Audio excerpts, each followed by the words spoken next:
Exercise 3.4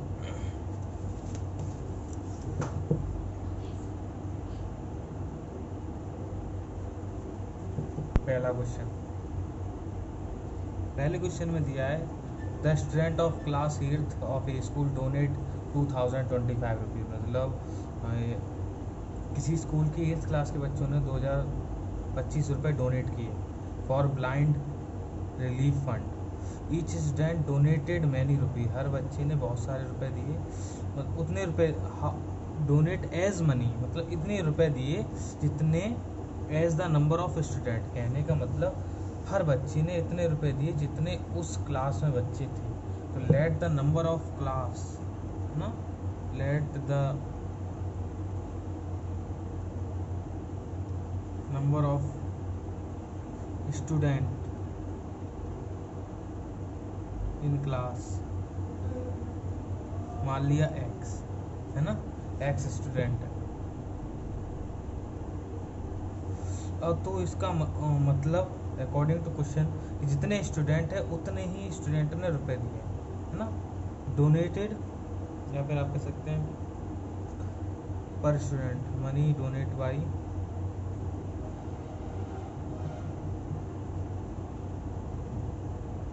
denoted donated by पर student. मतलब हर बच्चे ने x रुपए दी, जितने बच्चे थे उतने ने रुपए दी। तो अकॉर्डिंग टू क्वेश्चन इसको मैं AQ से डिनोट कर दिया करूँगा आगे आने वाले क्वेश्चनों में, तो आप इस चीज़ को समझने की कोशिश कीजिए। ओके, अकॉर्डिंग टू क्वेश्चन कहने का मतलब जितने स्टूडेंट थे कितने x, और हमें पता करने उतने हर एक ने पैसे भी कितने दिए x, और टोटल मनी कितना हुआ 2025। एक चीज़ तो क्लियर थी, इन सवालों में हमें स्क्वायर रूट निकालना है, क्योंकि स्क्वायर रूट की है स्क्वायर एंड स्क्वायर रूट, तो इसमें स्क्वायर रूट से ही सवाल होगा है ना। इसको हम लैंग्वेज प्रॉब्लम वाली सवाल बोलेंगे इसमें स्क्वायर एंड स्क्वायर रूट में। तो x इंटू एक्स आपको पता है क्या होता है, एक्स स्क्वायर बराबर 2025। तो यहाँ से अगर स्क्वायर हटेगा तो यहाँ पर चढ़ेगा अंडर रूट, तो आप अंडर रूट को साइड से सॉल्व कर सकते हैं। आप मोस्टली डिवीज़न मेथड यूज़ कीजिए क्योंकि ये परफेक्ट स्क्वायर है, तो ये बड़े आराम से सॉल्व हो पाएंगे आपके। 4 16, ये हो गया 8, ये बचे 4 2 5। अब 5 का इस्तेमाल करेंगे तो 4 2 5, फाइनल में यहाँ कुछ नहीं बचा, और यहाँ आ गया ये 45, यानी कि ये जो है 45। तो यहाँ पर क्वेश्चन में पूछा है नंबर ऑफ स्टूडेंट, तो आप बता सकते हैं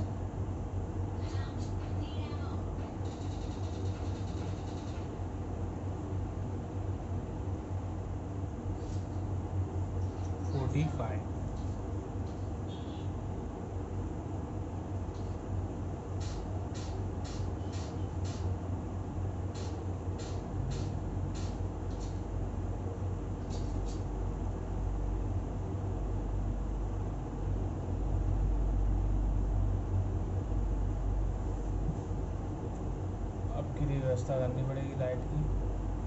ये तो मोबाइल भूल गया, इतनी लाइट में आपका काम नहीं चलेगा।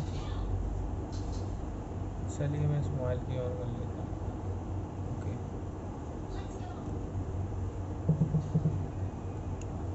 ये हो गया। अब बात करते हैं next question. 5,700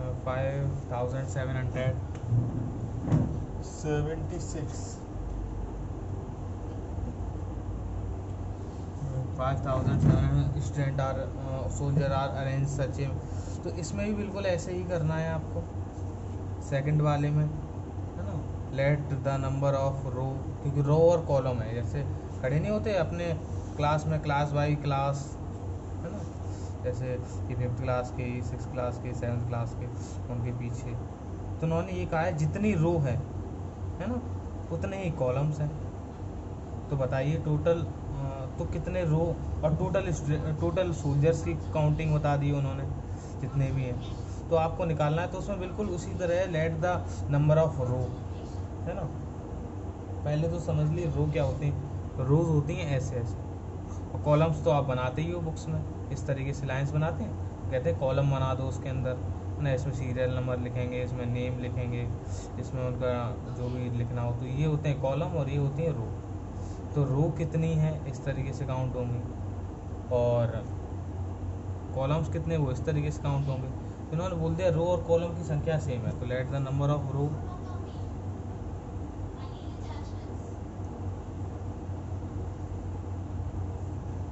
x and column Y मान लेंगे आप, ना। मैं ज़्यादा लिख नहीं रहा हूँ।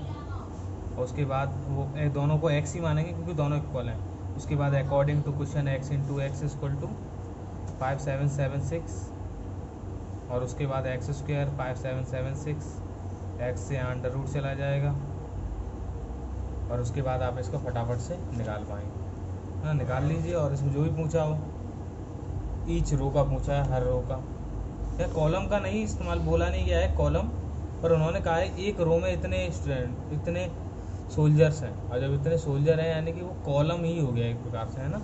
जैसे अगर ये कह रहा है कि रो हैं, तो अगर इस रो में, तो ये इस तरीके, इस रो में ये रो है इस तरीके से, ये row number 1, row number 2, row number 3, row number 4, तो इस रो में कितने स्टूडेंट, तो ये कॉलम हो गया इसका, है ना। आप बड़ी क्लास में आएंगे तो आपको ये सारी चीज़ें फेस करनी पड़ेंगी, तो आप समझ जाएंगे।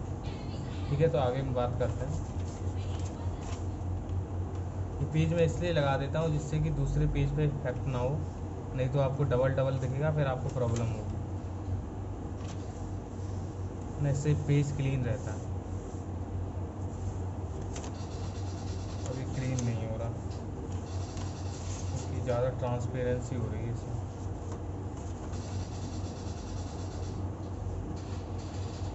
चलो कोई बात नहीं, पेज हल्का ऐसा है।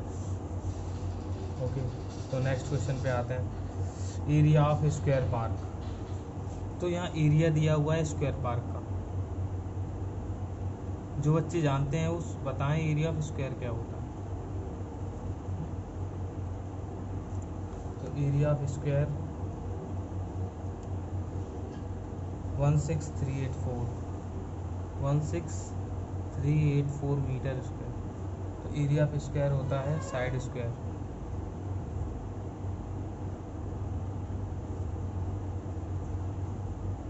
तो आप यहाँ से स्क्वायर हटाओगे तो यहाँ पर रूट सेट जाएगा, अंडर रूट 16384, और जब यहाँ अंडर रूट चढ़ जाएगा तो आपको इस साइड से सॉल्व करना पड़ेगा।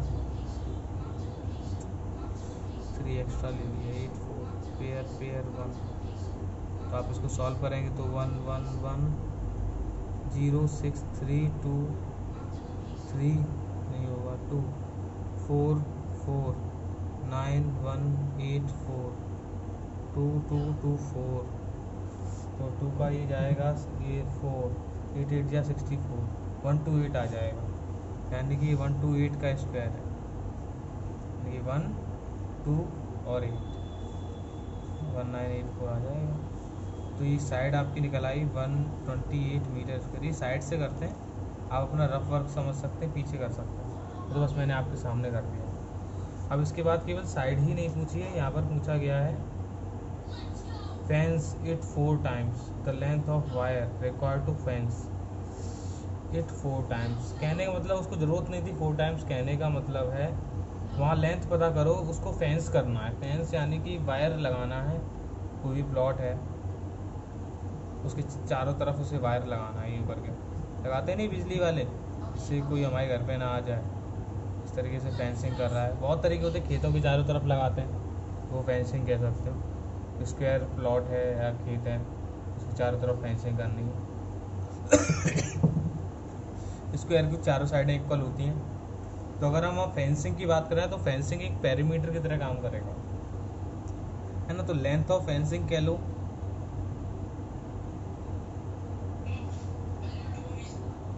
फेंसिंग कह लो, या पेरीमीटर ऑफ स्क्वायर कह लो, बात एक ही है ना। पेरीमीटर ऑफ स्क्वायर क्योंकि हम जानते हैं, अब लेंथ ऑफ फेंसिंग तो नहीं जानते, और फेंसिंग, क्योंकि हमें पता है कि वो स्क्वायर है, क्वेश्चन बोल चुका है। और लेंथ का मतलब पेरीमीटर एक प्रकार की लेंथ ही होती है ना। लेंथ मतलब लंबाई, फेंसिंग चारों तरफ, तो पेरीमीटर का मतलब ही होता है चारों तरफ। तो 4 इंटू साइड, 4 साइडें होती हैं तो 4 साइड में होगा 4 इंटू 128, और फाइनल मल्टीप्लाई कर दीजिए, 512 मीटर आ जाएगा, है ना फेंसिंग की। बिल्कुल इसी प्रकार से चौथा भी है, बस थोड़ा सा इसमें आपको नंबर्स बड़े हैं, आपको चीज़ों को थोड़ा ध्यान से करना होगा। सबसे पहले आपको एरिया फाइंड करना होगा। इसमें मल्टी क्वेश्चन है, काफ़ी ज़्यादा क्वेश्चन है, मिक्स है, तो फोर्थ में बता दे रहा हूँ। यहाँ बोला कॉस्ट ऑफ लिविंग इतने रुपए, मतलब लग चुके हैं 2,62,205, 2,62,205 एट द रेट ऑफ 1.25 पर मीटर स्क्वायर। तो सबसे पहले हमें निकालना है एरिया, कि एक्चुअल में एरिया है कितना। एरिया ऑफ फील्ड, जो कि फील्ड स्क्वायर शेप का है, ये ध्यान रखिएगा। तो आपको कॉस्ट में से रेट को डिवाइड करना पड़ेगा, कॉस्ट में से रेट को डिवाइड करना पड़ेगा। तो आपकी कॉस्ट दी हुई है 2,62,205 डिवाइडेड बाई 1.25। तो यहाँ पर आप पॉइंट हटाएंगे, नहीं ज़ीरो बढ़ाएंगे, उसके बाद हम इसको 5 से डिवाइड करेंगे। 125 से भी कर सकते हैं डायरेक्ट, पर अब 5 से ही करते हैं। 5 2 जा 10, 5 5 जा 25, बाकी का ऊपर 5 से, 5 5 जा 25, 5 2 जा 10, 5 4 जा 20, 5 4 जा 20, 1 जा 5 और 0। काफ़ी बड़ा हो चुका है। 5 2 जा 10, 5 4 जा 20, 5 4 जा 25, 1 जा 5 और 0, डबल ज़ीरो इंक्रीज होंगे यहाँ पर, ध्यान नहीं दिया, पॉइंट हटाएँ तो डबल ज़ीरो। ओके, तो फाइनल में आपका आ गया। अब एरिया फील्ड होता क्या है, साइड का स्क्वायर, आपको पता है क्या होता है, साइड का स्क्वायर।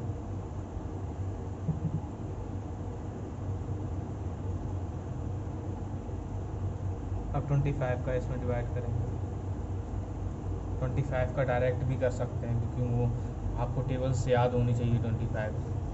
अब बड़ी क्लास में आ चुके हैं, 25 तक तो याद होनी ही होनी चाहिए।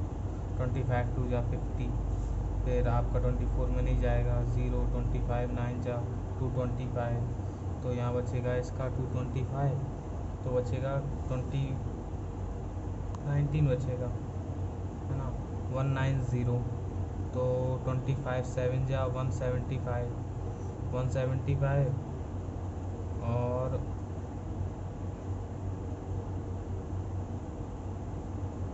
4 1 जा 4, 4 4 जा 16, अभी 6 आ जाएगा, फिर 4 आ जाएगा। आप इस तरह से डिवाइड कर सकते हैं, मैंने कर दिया, आप नहीं कर पा रहे हैं, ज़रूरी नहीं है, मुझे तो प्रैक्टिस है इसलिए मैं कर पा रहा हूँ। अब यहाँ से स्क्वायर हटाएंगे तो आपको पता है क्या आएगा, यहाँ पर अंडर रूट लग जाएगा। फिर आपको पता करना पड़ेगा कि एक्चुअल में किसका स्क्वायर है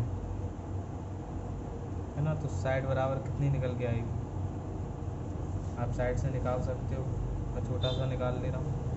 20 आप अपनी कॉपी पे निकाल लीजिए।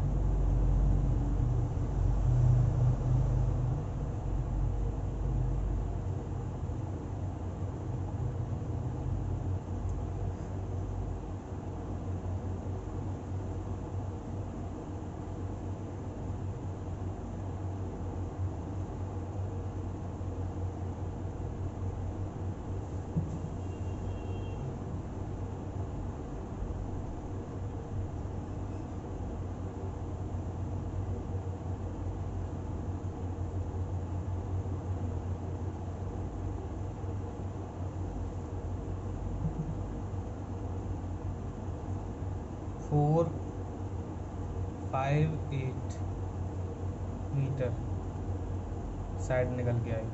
अब इसमें भी इसी तरीके से पूछ रहा है कॉस्ट ऑफ फेंसिंग। तो फेंसिंग के लिए आपको क्या करना पड़ेगा, पेरीमीटर का यूज़ करना पड़ेगा। वो होता है 4 इंटू साइड, मल्टीप्लाई कर दो इसमें,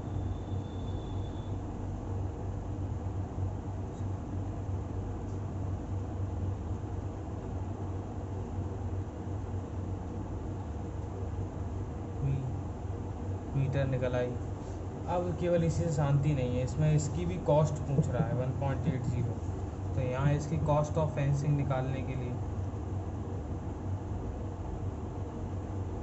ऑफ स्क्वायर लिख लीजिए, पेरीमीटर ऑफ स्क्वायर याद कर लीजिए 4 इंटू साइड। ये तो फॉर्मूले आपके यूज़ हो चुके हैं। एरिया ऑफ स्क्वायर होता है साइड स्क्वायर, और ये हमेशा काम आने वाले हैं आपके 9th क्लास में तो ज़बरदस्त आएगा। 9th और 10th में बहुत आती है मेंसुरेशन, इसको मेंसुरेशन के नाम से बोला जाता है। हाँ, तो कॉस्ट ऑफ फेंसिंग,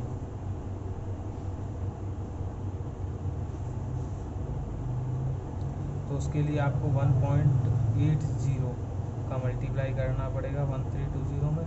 तो जो आंसर आएगा वो आपका आंसर होगा। ओके, आप इसमें आगे रुपीज़ का निशान लगा के कर सकते हैं।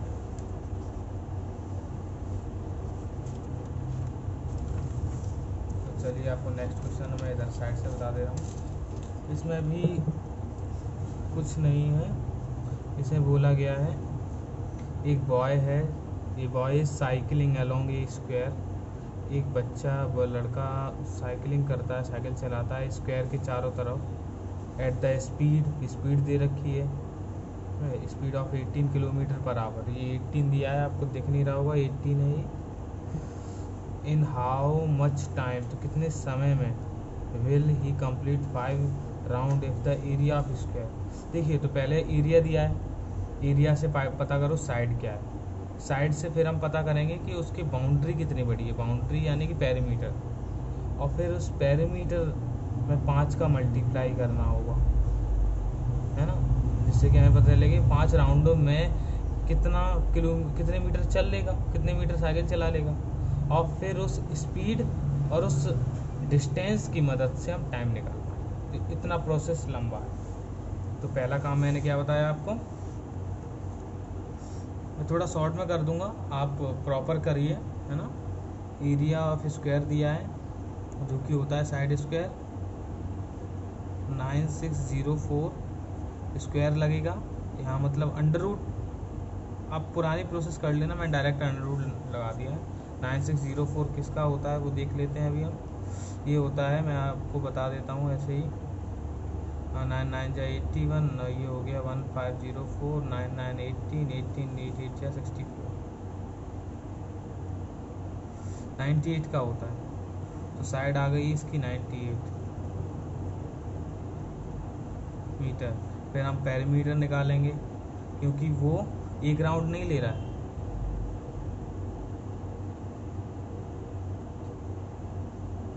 है ना, वो ले रहा है 5 राउंड। यूनिट इसकी मीटर में ही रहेगी, क्योंकि लेंथ की यूनिट मीटर में रहती है। तो ये हो जाएगा 490 मीटर।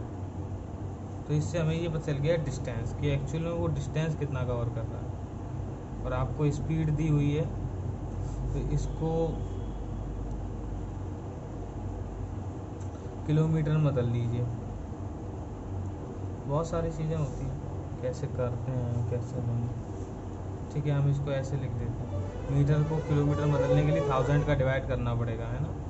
यहाँ अगर हम 1000 का डिवाइड कर दें तो ये किलोमीटर में चेंज हो जाएगा, तो आ जाएगा 0.49। और स्पीड आपको दी हुई है 18 किलोमीटर पर आवर। तो आपको फॉर्मूला लगाना होगा स्पीड बराबर डिस्टेंस अपॉन टाइम। अब आप एक और तरीका, आप यहाँ वैल्यू रखने के बजाय आप पहले टाइम को निकाल लीजिए। टाइम को इधर लिख दीजिए, स्पीड को इधर लिख सकते हैं आप ना, टाइम इधर स्पीड इधर। इससे आपको हेल्प हो जाएगी। डिस्टेंस आप लिख दीजिए, आपका डिस्टेंस है 0.9 और स्पीड है 18।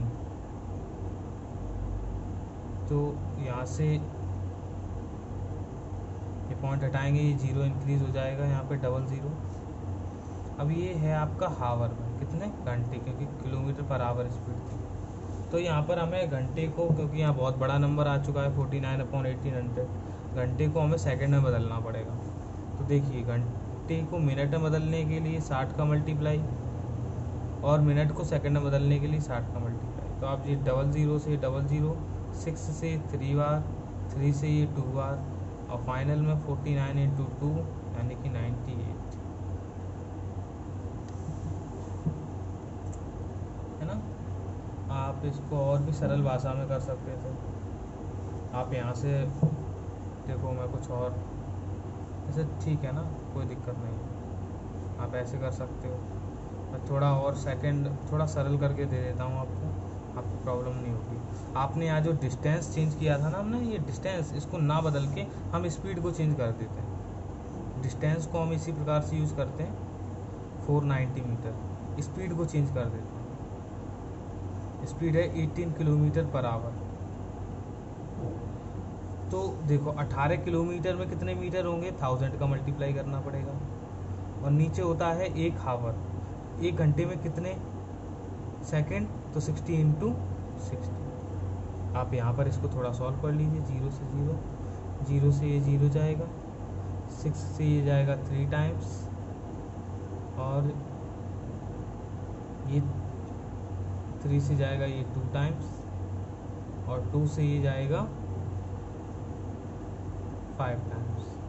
तो फाइनल में आपकी जो स्पीड आई वो अब चेंज हो गई मीटर पर सेकंड में, तो ये आ गई 5 मीटर पर सेकंड। अब आप फॉर्मूला यही वाला लगा लीजिए, टाइम बराबर distance upon speed. Second method क्योंकि वो थोड़ा कैलकुलेटिव हो गया, शायद मुझे ऐसा लग रहा है आप लोगों के लिए मेथड से कोई प्रॉब्लम नहीं है, उसमें भी आंसर सही है, वही आंसर, पर ये थोड़ा आपको लगेगा ईजी है। तो टाइम बराबर डिस्टेंस 490, क्योंकि दोनों की यूनिट सेम होनी चाहिए। जैसे डिस्टेंस मीटर में है तो स्पीड भी मीटर पर सेकंड में होनी चाहिए, या डिस्टेंस किलोमीटर में तो स्पीड, तो यहाँ स्पीड पहले से किलोमीटर पर आवर में थी, तो मैंने डिस्टेंस को बदल दिया किलोमीटर में, पर इससे कैलकुलेशन थोड़ी सी हार्ड हो गई। तो मैंने सोचा क्यों ना आपको दूसरे तरीके से बता दूँ, आप उसको कॉपी में कर लीजिए। स्पीड बराबर 18 किलोमीटर पर आवर, क्योंकि इससे तरीके आपको सीखने को मिलेंगे कि इस एक सवाल को कई तरीक़ों से किया जा सकता है ना। तो टाइम बराबर डिस्टेंस अपॉन स्पीड, तो डिस्टेंस है 490 और स्पीड थी 5 मीटर पर सेकंड। 5 का इसमें डिवाइड करोगे तो 98 सेकंड आ जाएगा। तो यहाँ फाइनल में आपका टाइम क्या आ गया, 98 सेकंड। इस तरीके से आपकी एक्सरसाइज ख़त्म हो गई। और ये एक्सरसाइज एक तरीके से लैंग्वेज वाली एक्सरसाइज है। मोस्टली बच्चे इन एक्सरसाइजों से डरते हैं, क्योंकि वो लैंग्वेज पर ज़्यादातर कैलकुलेशन सबको करना पसंद है, किसी को भी सॉल्व करना, मेहनत करना, चीज़ों को समझना। अभी से नहीं समझोगे तो आगे जाके बहुत प्रॉब्लम्स हो जाएंगी, क्योंकि 8th के बाद अब 9th से आपकी लैंग्वेज ही चलने वाली, लैंग्वेज ही लैंग्वेज, 10th में फुल लैंग्वेज है ना। और बिल्कुल आपको समझना पड़ेगा। अभी तो आप सिर्फ कैलकुलेशन से जूझ रहे हैं, अब आपके साथ लैंग्वेज भी आने वाली है, आपको समझना पड़ेगा, फिर इक्वेशन बनानी पड़ेगी, और उसके बाद आपको सॉल्यूशन दी। सॉल्यूशन अब मैटर नहीं करता कि आप ये गुणा भाग करें, अब आप बड़ी क्लास में आ गए, स्टैंडर्ड हो चुके हैं। तो अगर आप अभी से नहीं संभालेंगे अपने आप को तो आपको बहुत प्रॉब्लम हो जाएगी। तो बेस्ट ऑफ लक, आप इस काम को अच्छे से कीजिए, और ना आए तो आप उससे कांटेक्ट कर सकते हैं। और कोई प्रॉब्लम वाली बात नहीं है, मैं आपको इसमें रिव्यू एक्सरसाइज के क्वेश्चन भेजूँगा, उनको और सॉल्व करके दीजिए प्रैक्टिस के रूप में, आपकी प्रैक्टिस अच्छी हो जाएगी। ओके।